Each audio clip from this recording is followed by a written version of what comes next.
There was a time not that long ago when one family's company was more dominant than Amazon, more familiar than McDonald's, and fed one in every 10 Americans. That company was A&P, the Great Atlantic and Pacific Tea Company. Today, it's gone. Vanished. It was once as well known as Google is today, literally the Walmart of its time. At its absolute peak, it was the largest retailer of any kind in the United States, an empire of nearly 16,000 stores built by a single family. This isn't just a story about a changing market or failed business strategies. This is the story of how the very family that built a grocery empire, a family that became one of the wealthiest in American history, also became the reason for its own spectacular collapse. How does an empire built on coffee, tea, and relentless innovation, an empire that survived the Great Depression and 2 world wars, just crumble in plain sight? What was the fatal flaw baked into the Hartford family DNA? The answer is a shocking cautionary tale, not just of business, but of blood, control, and a tragic resistance to the very future they helped create. Our story starts not in a boardroom, but on the dusty, chaotic streets of post-Civil War America. In 1859, 2 ambitious men, George Gilman and George Huntington Hartford, started a small chain of tea and coffee stores in New York City called the Great American Tea Company. Gilman was the showman, a master of loud advertisements and flashy promotions. But Hartford was the quiet operator, the meticulous architect who saw the true potential of the business. His genius was in logistics, organization, and a revolutionary idea: cutting out the middleman by buying tea directly from the cargo ships at the docks. While Gilman drew the crowds, it was Hartford who built the machine. His ambition was obvious when, in 1871, he was sent to open a new store in Chicago. Immediately after the Great Chicago Fire, a gutsy move that showed he saw a future far beyond New York. As the Transcontinental Railroad stitched the nation together, the partners rebranded their mail-order business with a name that captured their grand vision: the Great Atlantic and Pacific Tea Company. When Gilman retired around 1878, he left the company in Hartford's hands. At this point, A&P was already a major success, with 70 beautiful stores and a mail-order business pulling in $1 million a year. But for George Hartford, this was just the beginning. The Gilman era was over. The Hartford dynasty was about to begin. Hartford immediately started to reshape the company. He expanded beyond just tea and coffee, adding staples like sugar to the shelves. His sons, George Jr. and John, soon joined the business and pushed their father to introduce A&P's own branded products. This was one of A&P's most powerful innovations: the private label. The first of these, launched in the 1880s, would become an American icon: a signature coffee blend called 8 O'Clock Coffee. George Hartford Sr. wasn't just building a company, he was building a dynasty. He drilled into his 2 sons the principles that made him successful: frugality, control, and a relentless focus on efficiency. George Jr., born in 1864, was the numbers man: cautious, quiet, and obsessed with keeping the company completely debt-free.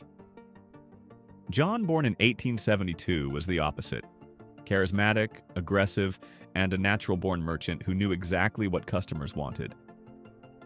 Neither brother even finished high school. They learned the business directly from their father on the job. When the co-founder, George Gilman, died without a will in 1901, a legal battle erupted. George Hartford Sr. had to prove in court that Gilman had given him half the company in a handshake deal years earlier. The evidence showed Hartford had been receiving half the profits all along. Recognizing the company would collapse without him, Gilman's heirs settled. A&P was formally incorporated, and through a series of buyouts, the Hartford family secured total, absolute control of every single share of stock. They answered to no one: no outside shareholders, no board of directors, no banks. This complete control was their greatest strength, and in the decades to come, it would become their fatal flaw. With the family's control locked down, George Sr. stepped back and divided management between his sons. George Jr. became chairman, guarding the finances. John became president, driving sales and strategy. For the next 40 years, they would operate in perfect, devastating harmony. They met every single morning to discuss every detail of the business.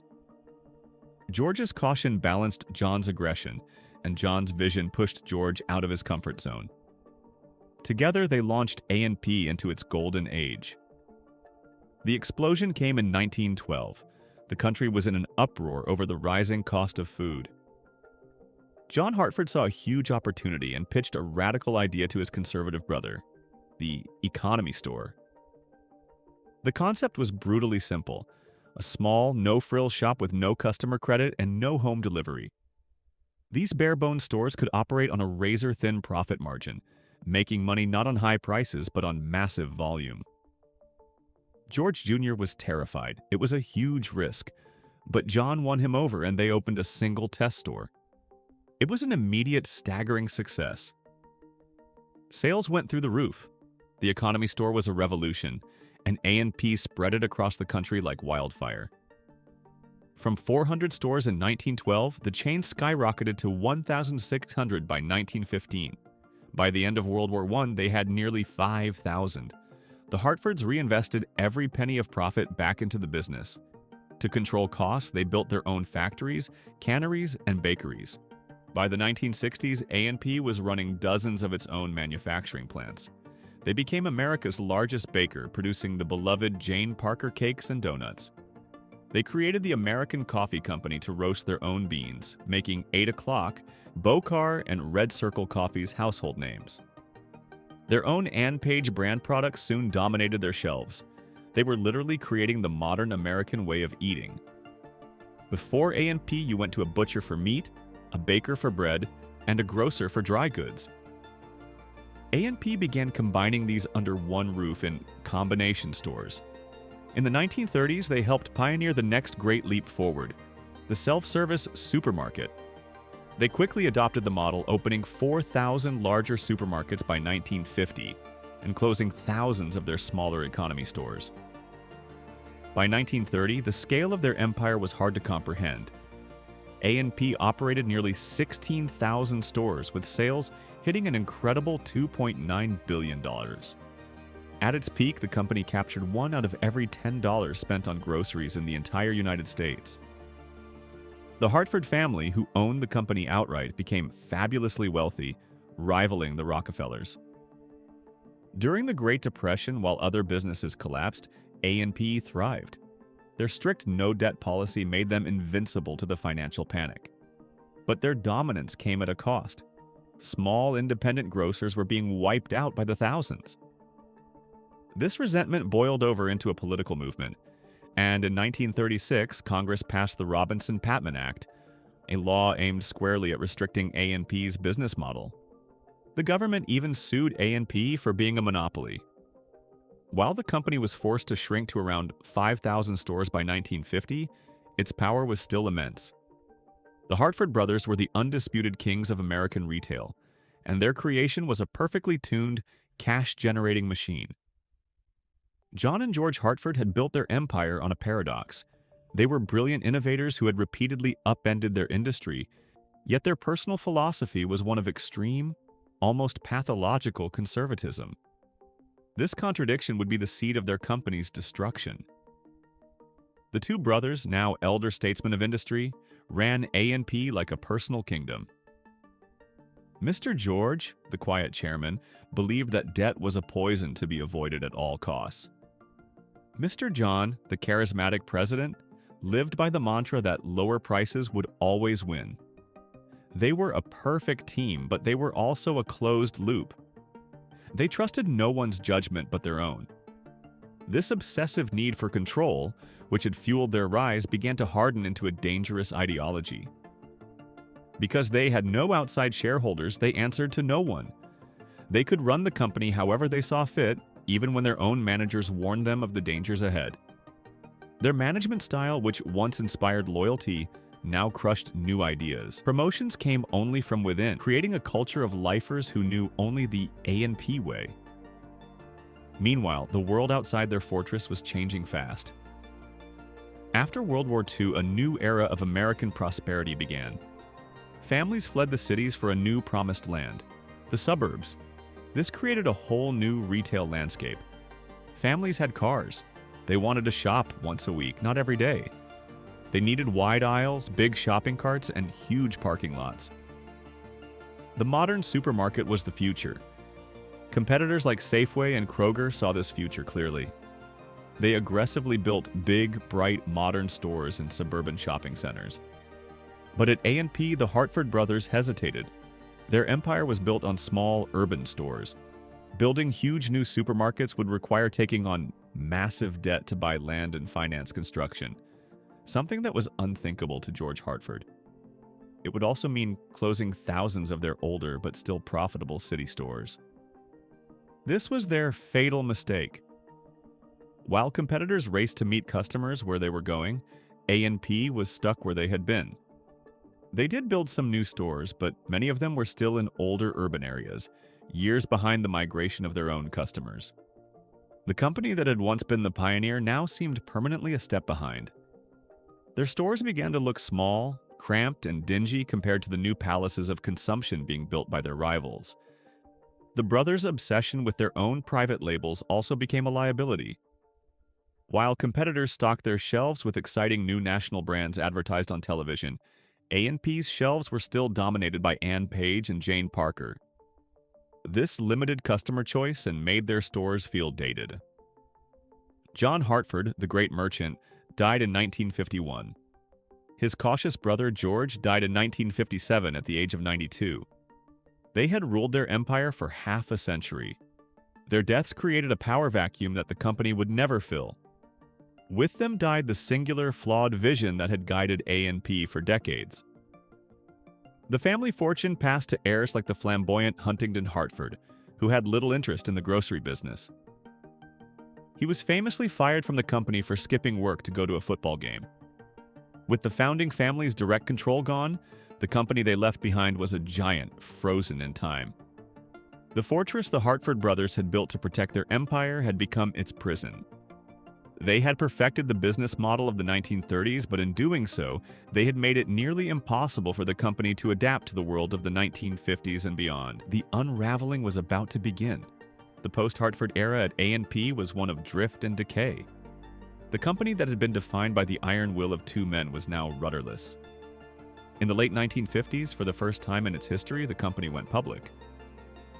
The Hartford heirs, more interested in dividend checks than in capital investment, began cashing out. The focus shifted from long-term dominance to short-term profits, and the relentless reinvestment that had fueled A&P's growth for decades just stopped. While competitors poured money into modernizing, A&P let its stores grow stale and outdated. Customers who had grown up with A&P began drifting away, drawn to the brighter, cleaner stores of the competition. By the 1960s, sales were flat. A disastrous decision to pull out of the booming Southern California market in 1969 was a sign of the deep confusion at the company's core. Then, in the 1970s, came a desperate, last-ditch turnaround attempt. They launched a campaign called WEO, where economy originates, a brutal slash-and-burn effort to reclaim their low-price identity. They cut prices so drastically that the company began hemorrhaging money. The strategy was a catastrophic failure. It alienated their remaining loyal customers without winning over new ones, and it pushed the company to the brink. To stop the bleeding, A&P began closing stores by the hundreds, then by the thousands. The company was shrinking, retreating from markets it had once owned. They tried to innovate with new store concepts, but the efforts were inconsistent and poorly executed. They bought up regional chains like Kohl's Food Stores, Farmer Jack, and Waldbaum's, but these were often acquisitions of weakness, not strength. Instead of creating a powerhouse, A&P just found itself saddled with more underperforming stores and mountains of debt, a complete betrayal of the Hartford brothers' founding principles. The 2007 acquisition of Pathmark, in particular, added more debt than value and helped seal the company's fate. All the while, A&P was being squeezed from all sides. At the low end, they were being destroyed by hyper-efficient giants like Walmart, which was using the same tactics A&P had pioneered a half-century earlier. At the high end, they were losing customers to upscale chains like Whole Foods. A&P was stuck in the unprofitable middle. It couldn't compete on price, and it couldn't compete on quality. The manufacturing empire the Hartfords had built became a boat anchor. The company began to dismantle it piece by piece. Finally, in 2003, the crown jewel of their private label program, the 8 O'Clock coffee brand, was sold off. It was a devastating symbolic moment, the final severing of the company from its innovative roots. The Hartford name, once synonymous with business genius, was now associated with failure. Huntington Hartford, the grandson who inherited a massive fortune, squandered it on failed ventures and an extravagant lifestyle, eventually declaring bankruptcy. The family was gone, and their empire was crumbling. The 21st century arrived, and A&P was a ghost. The company that once had nearly 16,000 locations now operated just a few hundred stores, mostly clustered in the Northeast. The final act was a slow, painful public death spiral. In December 2010, the inevitable happened. Weighed down by crushing debt and declining sales, the Great Atlantic and Pacific Tea Company filed for Chapter 11 bankruptcy. The company emerged in 2012 with a second chance, armed with new financing and a plan to turn things around. But the problems were too deep. The company that came out of restructuring was the same one that went in. A chain with outdated stores, high costs, and no real identity. In 2014, the company posted a net loss of over $300 million. It was burning through cash at an alarming rate. On July 19, 2015, just 3 years after its first bankruptcy, A&P filed for Chapter 11 for a second time. This time, there would be no second chance. This was the end. The company announced it would sell off everything in a court-supervised liquidation. The bankruptcy filing revealed the sad state of the once great enterprise, listing $2.3 billion in debts against just $1.6 billion in assets. An immediate closure of 25 stores was announced. Competitors like Acme and Stop & Shop scrambled to bid on the best locations. But for the stores that couldn't be sold, the lights were simply turned off. The final day came on November 25, 2015, the day before Thanksgiving. After 156 years, the last of the A&P stores closed their doors for good. The iconic red-lettered logo was taken down one final time. Tens of thousands of employees lost their jobs. The company that had taught America how to shop, the company that had built a fortune for the Hartford family and shaped the American consumer landscape for a century, had officially ceased to exist. The story of A&P is a powerful reminder that no company, no matter how dominant, is invincible. It's a lesson we see repeated all the time, from fallen retail giants to entire industries getting disrupted. If you find these stories of corporate rise and fall as fascinating as I do, make sure you subscribe to the channel and hit that notification bell so you don't miss our next investigation. So how could this have happened? How could the Walmart of its day just disappear? The fall of A&P isn't just a business case study, it's a profound cautionary tale. The Hartford family's absolute control was their superpower. It let them think in decades, not quarters, and build a behemoth without anyone telling them no. But that same control became a fatal weakness when the world changed. The brothers' refusal to take on debt or loosen their grip stopped the company from making the bold investments in the suburban supermarkets that would define the future. They built a fortress so strong that it couldn't adapt, and in the end, it became their tomb. A&P was also a victim of the innovator's curse. They pioneered private labels, economy stores, and the modern supermarket. But their own success made them complacent. They got so good at perfecting their old model that they failed to see when that model was becoming obsolete. They stopped being the disruptor and became the disrupted. It's the ultimate proof of the saying, innovate or die. And yet, the legacy of A&P is written on the blueprint of every supermarket in the world today. Every time you walk into a grocery store, grab a shopping cart, and choose between a national brand and a cheaper store brand, you are living in the world that the Hartfords built. They democratized food using ruthless efficiency to make a huge variety of products affordable for everyone. They changed the way America eats forever. But their story is a tragedy. It's the story of a family that achieved the American dream on an unimaginable scale, only to have their own stubbornness and fear of the future tear it all down. They were architects of a modern marvel, but they couldn't see beyond the walls of the world they had created. And so, the great Atlantic and Pacific Tea Company, once a giant that strode across the continent, now rests as a ghost in the annals of history. A powerful and permanent warning that the empires of today can easily become the ruins of tomorrow.